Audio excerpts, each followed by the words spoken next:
जिस तेजी से असम में रह रही जातियां अपनी पारंपरिक पहचान खो रही है, संरक्षण के नाम पर जो कुछ भी उपाय अब तक किए गए हैं, बहुत ही देर में लिए गए कदम हैं। Well, as many as 31 militants from the Dimasa National Liberation Front militant outfit today surrendered and returned to the mainstream. The militants surrendered at a formal ceremony which was held at Maibong in Assam's Dima Hasao district. Assam कई मसलों को लेकर जूझ रहा है। उनमें से एक मसला डिमासा जाति का डिमांड है, जो समय समय पर सुर्खियों में आता रहता है। आमार मूल दाबी होइसे আগতে আমাৰ হিৰিম্বা ৰোজা আছিল। হিৰিম্বা ৰোজা দিনতে আমাৰ হিৰিম্বা ৰাজ্য আছিল।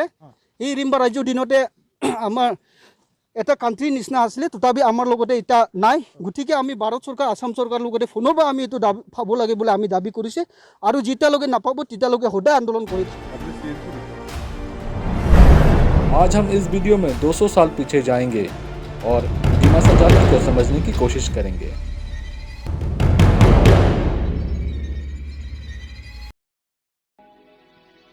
आम बोलचाल में इस जाति को डिमासा नाम से जाना जाता है, लेकिन पूरा नाम डिमासा कचारी है।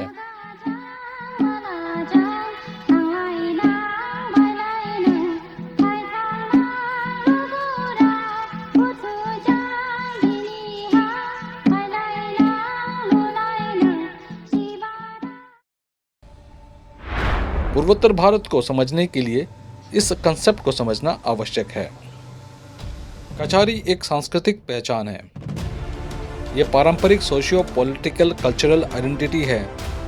इस पहचान को असम की कई जातियां लेती हैं। उनमें से डिमासा जाति भी एक है।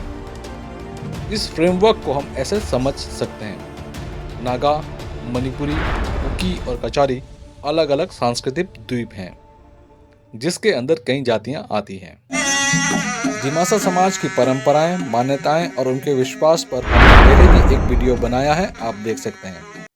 आज के दिन डिमासा जाति हमारे लिए क्यों महत्वपूर्ण है?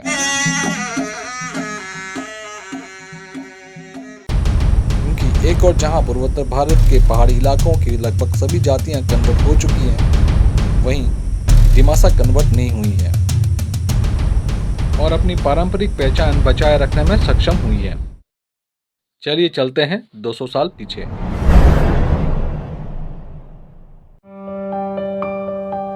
असम का बराक वैली गुवाहाटी से तकरीबन 300 किलोमीटर दूर बराक नदी के तट पर बसा ये क्षेत्र सामरिक और आर्थिक कारणों से अंग्रेजों के लिए बहुत महत्वपूर्ण था।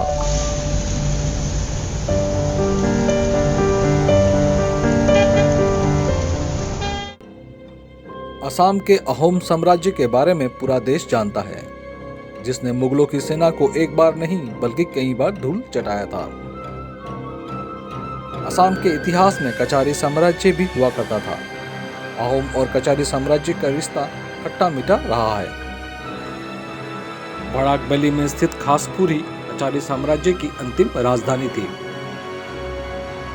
इससे पहले माईबोंग में राजधानी थी।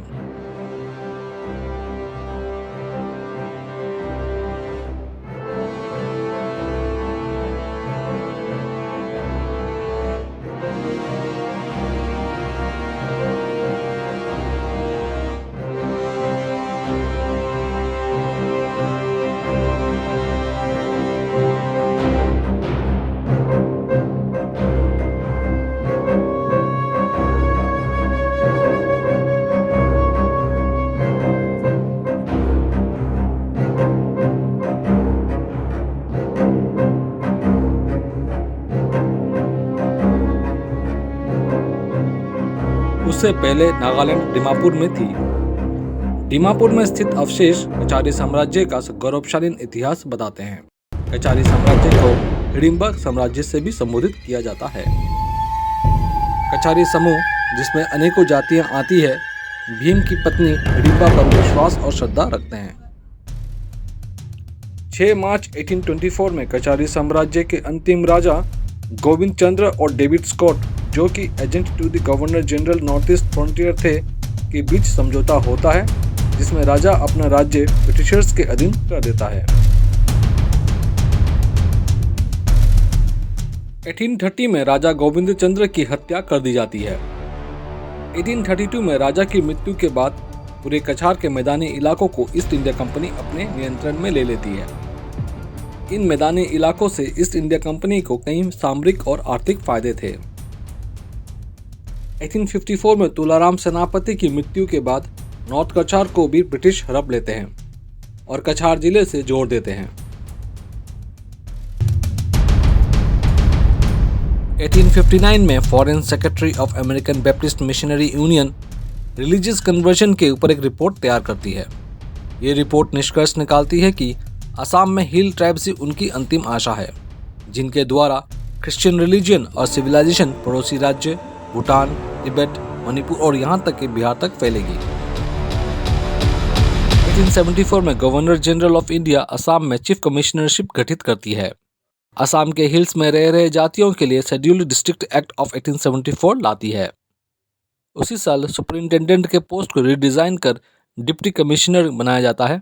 आर स्टुअर्ट कछार जिले के पहले डिप्टी कमिश्नर बनते हैं। 1880 में असम फ्रंटियर ट्रैक्ट्स रेगुलेशन को अडॉप्ट किया जाता है। 1911 में इस एक्ट को लागू किया जाता है नॉर्थ कछार हिल्स यानी आज के दिमा हसाओ जिले में।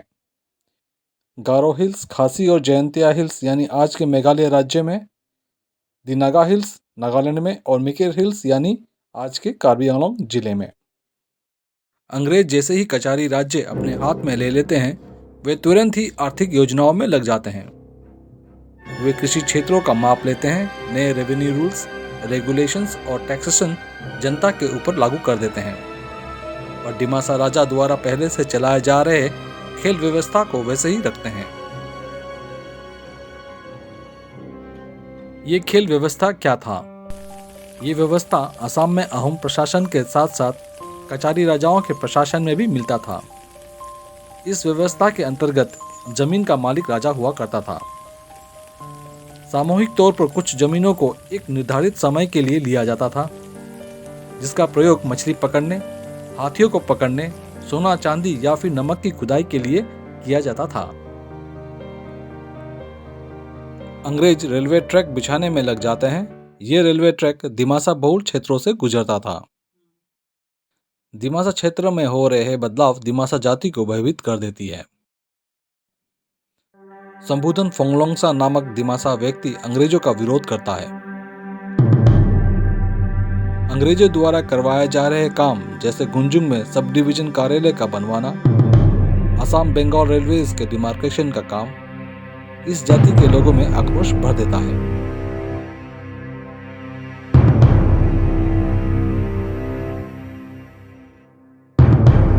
अंग्रेज स्थानीय लोगों को अफीम की आदत दिला रही थी। लोगों को ब्रिटिश अफसरों का सामान ढोने के लिए लगवाया गया था। दिमासा जाति के लोगों के बीच गुस्सा और रोष भर जाता है। अपने लोगों की ऐसी स्थिति देख संबोधन फोंगलोंगसा अंग्रेजों के विरोध में खड़ा हो जाता है। अपनी जमीन से अंग्रेजों को बाहर फेंकने के उद्देश्य से संबोधन फोंगलोंगसा विद्रोह कर देता है। इस विद्रोह में कई दिमासा व्यक्ति अपना समर्थन देते हैं। संबोधन फोंगलोंगसा गुंजुंग स्थित सब डिविजनल हेडक्वार्टर पर आक्रमण करता है और सारी सरकारी संपत्ति को जला देता है, जिसमें अफीम भंडार भी था। 12 फरवरी 1883 में संबोधन फोंगलोंगसा की मृत्यु अंग्रेजों के साथ हुए कई मुठभेड़ के दौरान लगे घाव से हो जाती है।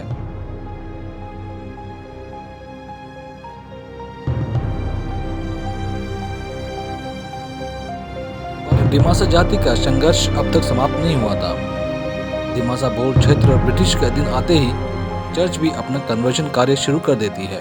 ब्रिटिशर्स की कार्यप्रणाली ऐसी थी, एडमिनिस्ट्रेशन और चर्च एक साथ ही कार्य करते थे। दिमासा लोगों को कन्वर्जन की चुनौती का भी सामना करना पड़ रहा था, पर जल्द ही दिमासा जाति कन्वर्जन के कंसेप्ट को डिकोड करने में सक्षम हो जाती है। कन्वर्जन कितना एक जाति के लिए खतरनाक हो सकता है, एक दिमासा मुखिया जिसका नाम उमाराम लोंगमालाई था जान लेता है। वो फिर अपने लोगों के बीच प्रचार करता है कि उन्हें क्रिश्चियनिटी में कन्वर्ट नहीं होना है। आज के दिन भी कन्वर्जन का तलवार दिमासा जाति के ऊपर लटक रही है। 1901 के कंपैरिजन में दिमासा जाति अब ज़्यादा असुरक्षित महसूस करती है, क्योंकि दिमासा जाति के आस पड़ोस में जितने भी जातियाँ रहती है सब क्रिश्चियनिटी में कन्वर्ट हो गई हैं। जैसे गारोज, खासीज, नागाज, कुकीज इत्यादि। जाति को सबवर्ट करने की कोशिश की जा रही है।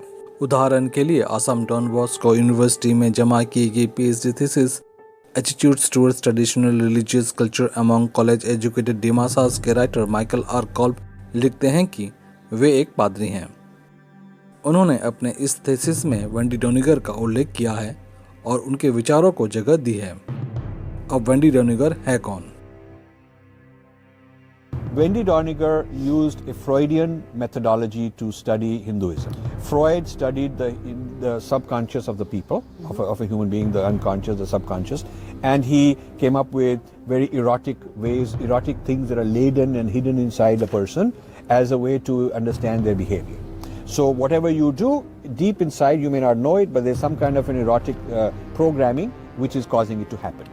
Now, so Wendy Doniger pioneered this idea that when you look at Sri Ramakrishna and you look at Vivekananda, they're homosexuals because of how they say and their gestures, and then this eroticizing the Hindu goddess using Freudian psychoanalysis, eroticizing all the gurus, eroticizing the symbolism.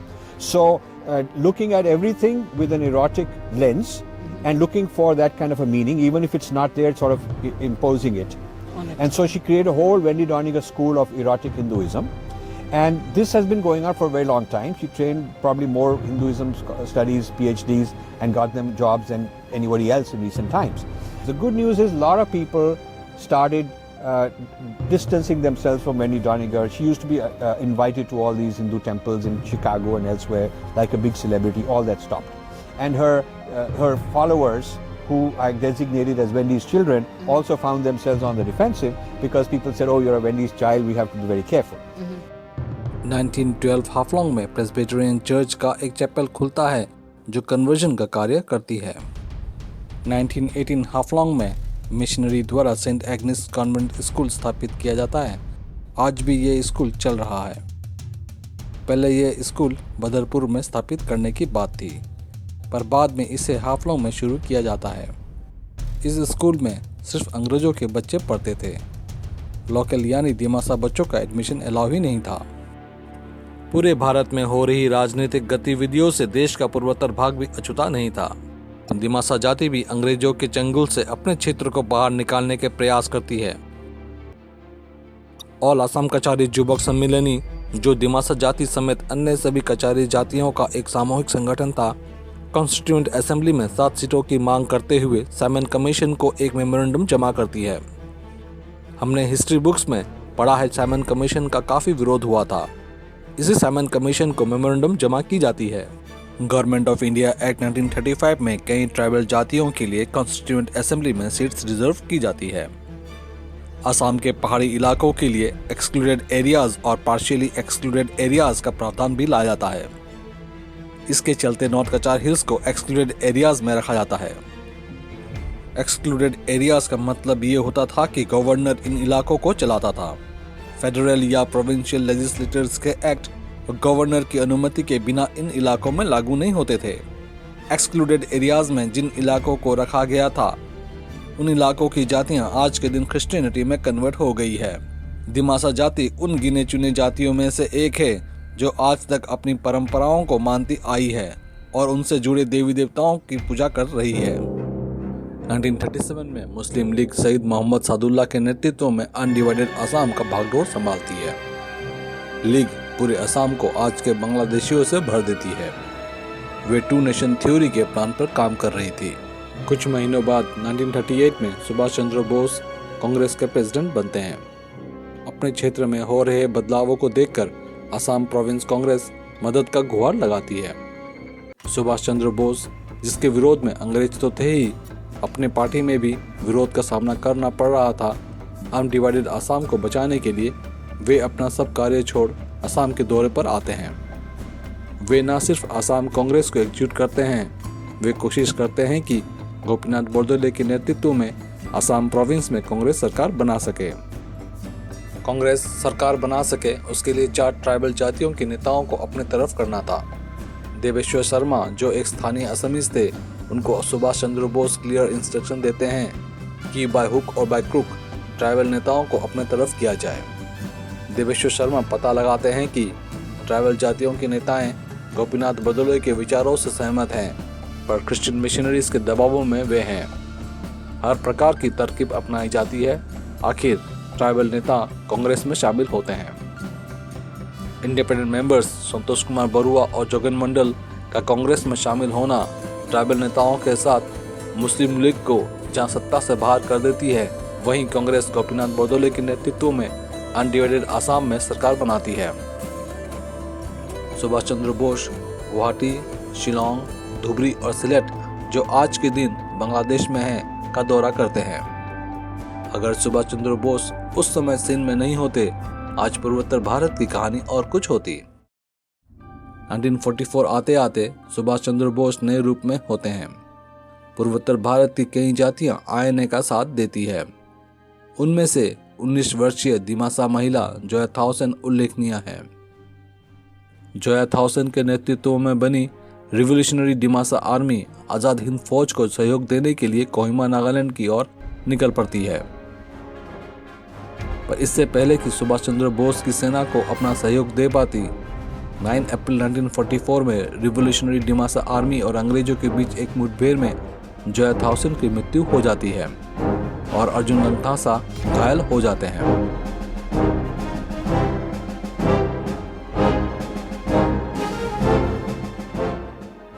(1947) में Naga national council के मुखिया T अलीबा इम्तियाओ असम के अंदर ही autonomy की मांग रखते हैं। Naga national council crown colony और कैबिनेट मिशन प्लान के प्रपोजल को रिजेक्ट कर देती है।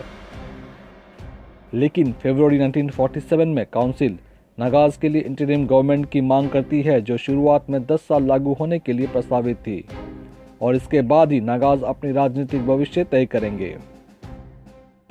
मिजोज भी नागा के पदचिह्नों में चलने की कोशिश करती है, पर मिजो यूनियन 1946 और यूनाइटेड मिजो फ्रीडम ऑर्गेनाइजेशन 1947 के बीच मतभेद होता है। मिजो यूनियन भारतीय संविधान के अंदर फुल ऑटोनॉमी चाहती थी, वहीं united Mizo freedom organisation Burma के साथ जुड़ना चाहती थी। अप्रैल 1947 कॉन्स्टिट्यूएंट असेंबली के प्रेसिडेंट को जमा किए गए मेमोरेंडम में मिजो यूनियन प्रस्ताव रखती है कि असम के अंदर ही पूरे मिजो क्षेत्रों को मिलाकर एक एडमिनिस्ट्रेटिव यूनिट बनाया जाए। 1946 में खासी जयंतिया पॉलिटिकल एसोसिएशन का ये डिमांड होता है कि सॉवरिंग असम के अंदर ही कल्चरल एंड पॉलिटिकल ऑटोनॉमी दिया जाए। मार्च 1946 में गारो नेशनल काउंसिल ऑटोनोमस गारो रीजन की बात करती है। 1947 तक ऐसी कुछ परिस्थिति थी पूर्वोत्तर भारत में। सरदार वल्लभ भाई पटेल के चेयरमैनशिप में एडवाइजरी कमेटी बनती है, जिसमें 2 सब कमेटियां होती है। एक को एवी ठक्कर हेड करते हैं और दूसरे सब कमेटी को हेड करते हैं गोपीनाथ बरदोले। इस सब कमेटी को Bardoloi committee for the North east frontier Assam tribal and excluded areas भी कहा जाता है। दिमासा इंटेलिजेंसिया भी अपने लोगों को इकट्ठा कर ट्राइबल काउंसिल का गठन करते हैं। ट्राइबल काउंसिल के प्रेसिडेंट थे हमदोन मोहन हाफलोंगबार और देसनदाओ होजाई सेक्रेटरी थे। ट्राइबल काउंसिल फोर्स्ड लेबर को बंद करवाने की मांग करते हैं और साथ ही ट्राइबल अफेयर्स के मैनेजमेंट के लिए अलग सेक्रेटरीट की बात भी रखती है। इनके अलावा भी कई मांग रखते हैं। दिमासा बहुल क्षेत्रों का एकीकरण किया जाए। प्रोविंशियल गवर्नमेंट से डिमांड रखी जाती है कि बाउंड्री कमीशन अपॉइंट किया जाए, जो नॉर्थ कचार हिल्स सब डिवीजन का बाउंड्री फिक्स करेगी। पूरा देश किस दौर से गुजर रहा था, जनवरी 1948 कलकत्ता मैदान में वल्लभ भाई पटेल के इस भाषण से समझा जा सकता है। हाँ, हमने एक फैसला किया कि भाई ये रियासतों में हमें एक काम करना चाहिए, कबूल करना चाहिए कि जैसा रियासत के लोग चाहे ऐसा करें। तो जैसे लोगों का लोकमत हो, इस प्रकार करना चाहिए। तो लोकमत जैसा हैदराबाद में हो, कश्मीर में हो, हर जगह पर हो लोकमत, इस प्रकार का करो। हमें कोई फैसला करने में इतराज नहीं है। लेकिन यदि कश्मीर में जो चलता है इस तरह से चलता रहे तो फिर लोकमत करने की क्या जरूरत। हम लड़ाई करके कश्मीर को ले ले तो फिर लोकमत की जगह कहाँ रही। तो हम तो कहते हैं कि आज भी प्लेबिसाइट से करो, लोकमत लेके करो, लेकिन हमारे पास आकर हमारा सिपाही मरते रहे, हमारा पैसा खर्च करना पड़े और हमारे गांव के गांव जलाए जाए और वहां हिंदू और सिखों को तबाह किया जाए, तो फिर आखिर लोकमत का रहा, फिर तो आखिर हम बंदूक से ही लेना हो तो लेंगे और क्या करेंगे, दूसरी तरह से नहीं हो सकता है। नहीं, लेकिन हमने एक बात साफ की कि कश्मीर की एक तसु जमीन हम छोड़ने वाले नहीं है, कभी नहीं छोड़ेंगे। तो अब दूसरा आपको ये समझना है कि ऐसी जब नाजुक हालत में हम पड़े हैं, इस समय पर हमको क्यों तंग करते हो आप?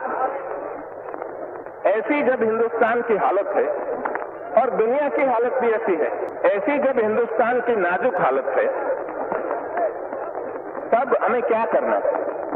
इस नाजुक हालत में हमें हमारी सरकार, हमारी हुकूमत है, उसको ठीक नहीं करेंगे और उसको साथ नहीं देंगे तो हमको नुकसान होगा। इसलिए आज जिस जगह पर प्रांतों में हमारी हुकूमत बैठी है, उसको साथ देना चाहिए। तो मैं इतने लाखों आदमी आप जमा हुए हैं कलकत्ता में, तो मैं आप लोगों को बड़ी अदब से कहना चाहता हूं कि तो आप लोग हिंदुस्तान की ऐसी नाजुक हालत में इतने लाखों आदमी कलकत्ता में जमा हो गए हैं, तो आपको एक हमारा मैसेज ले जाना चाहिए और सबको पहुंचाना चाहिए कि आज हमारी बहुत नाजुक हालत है। उस हालत में हमें न कोई हड़ताल करनी चाहिए, न कोई तूफान करने का कोई मौका पैदा करना चाहिए, सबको मिलजुल के काम करना चाहिए।